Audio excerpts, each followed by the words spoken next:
అనిల్ ఎటు YouTube channel ద్వారా ఆధ్యాత్మిక, సామాజిక, రాజకీయ తదితర అంశాలని వినూత్న కోణంలో చూపించే ప్రయత్నం జరుగుతుంది. అందులో భాగంగా గుంజేడు ముసలమ్మ యొక్క విశిష్టతని తెలుసుకునే ప్రయత్నం చేద్దాం. 12వ శతాబ్దం నుండి గిరిజనుల ఆరాధ్య దైవంగా మొదలైన గుంజేడు ముసలమ్మ నాటి నుండి నేటి వరకు సకల జన భక్తుల పూజలు అందుకుంటూ మేడారం తర్వాత అంతటి భక్తి శ్రద్ధలతో బహుజన పూజారుల ఆధ్వర్యంలో పూజలు అందుకుంటుంది.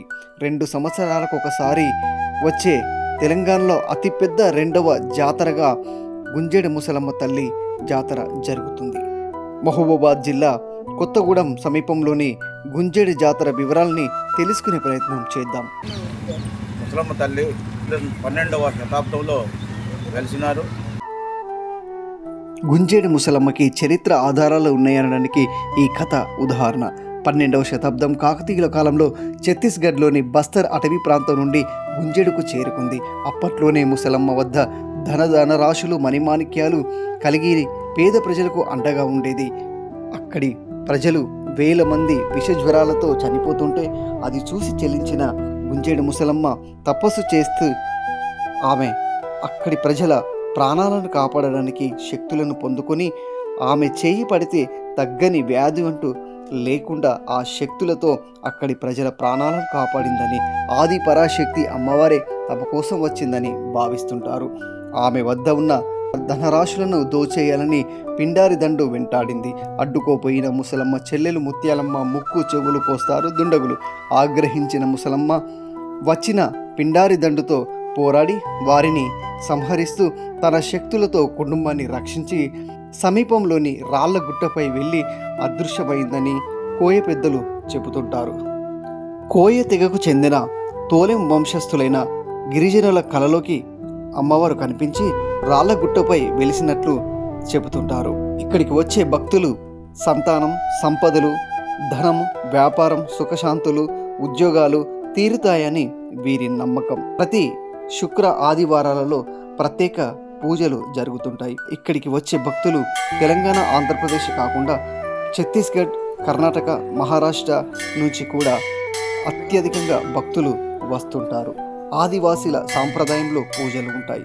మద్యం, మాంసంతో నైవేద్యాలు, అమ్మవారి పూనకాలు ఇక్కడి ప్రత్యేకం. ధైర్య సాహసాలు, తెగువ, చలించే హృదయం గుంజేడు ముసలమ్మ సొంతం. వేల మంది ప్రాణాలు కాపాడిన ప్రాణదాతగా ఇక్కడ ముసలమ్మను కొలుస్తుంటారు. ఇక్కడికి వచ్చే ప్రజలు గుండె నిండా ధైర్యాన్ని, తెలియని కొత్త శక్తిని నింపుకొని తిరిగి తమ ఇండ్లకు వెళ్తుంటారు. మేడారం పెద్ద జాతరగా, రెండవ గిరిజన జాతరగా ముసలమ్మ జాతర విరజిల్లుతున్నటువంటి విషయాన్ని గమనించాలి. ప్రపంచంలోకెల్లా అతి గొప్పమైన సంస్కృతి సాంప్రదాయాలను తరతరాల నుంచి కాపాడుకుంటూ వచ్చేది గిరిజనులు, ఆదివాసీలు, తర్వాత బహుజన పూజారులే. ఇక్కడ ఉన్నటువంటి ఈ జాతరకు వచ్చిన ప్రతి ఒక్కరు కూడా తరతరాల నుంచి మన హిందూ ధర్మాన్ని కాపాడిన వ్యక్తులు, అసలైన హిందువులు వీరే అని చెప్పవచ్చు. ఇప్పుడున్నటువంటి సోకాల్డ్ స్వామీజీలు కానీ, మఠాధిపతులు కానీ, పీఠాధిపతులు కానీ మనకు కనిపించే వారంతా కూడా మన సంస్కృతి సాంప్రదాయాలు చాలా గొప్పవి. ఆచరణలో చూపించే వ్యక్తులు ఇక్కడున్న బహుజన పూజారులు, ఇక్కడున్న భక్తులే నిజమైన ఆచరణలో ఉండేవారని చెప్పవచ్చు. ఇటువంటి పూజారుల వలన, ఇటువంటి భక్తుల వలన హిందూ ధర్మము కాపాడింది, నిలబడింది. దీంతో పాటు సంస్కృతి సాంప్రదాయాలన్నింటినీ ప్రపంచవ్యాప్తంగా వ్యాప్తి చెందడానికి దోహదం పడ్డాయి. ఉదాహరణకి కరోనా వంటి సందర్భంలో కూడా మన సంస్కృతి సాంప్రదాయాలే వారికి ఆరోగ్యానికి శ్రీరామ రక్షగా ప్రపంచవ్యాప్తంగా నిలబడడం విశేషం. మరి ముఖ్యంగా ఒక వ్యక్తి నమ్మితే రాయిని కూడా భగవంతుడని మొక్కడానికి అనేక ఉదాహరణలో గుంజేడు ముసలమ్మ తల్లి ఒకరు. అప్పుడెప్పుడో కొన్ని వేల సంవత్సరాల క్రితమే చేసిన మంచిని, తర్వాత ఇక్కడ ఉన్నటువంటి గిరిజన గూడల్లో విషజ్వరాలతో చనిపోతున్నప్పుడు ఆ తల్లి శక్తులతోటి ఆమె ఇచ్చిన పసరు మందులు కానీ, చెట్ల మందులతో కానీ వేల మందిని బ్రతికించిందని అంటుంటారు. అటువంటివి అనేకము ఉన్నాయి.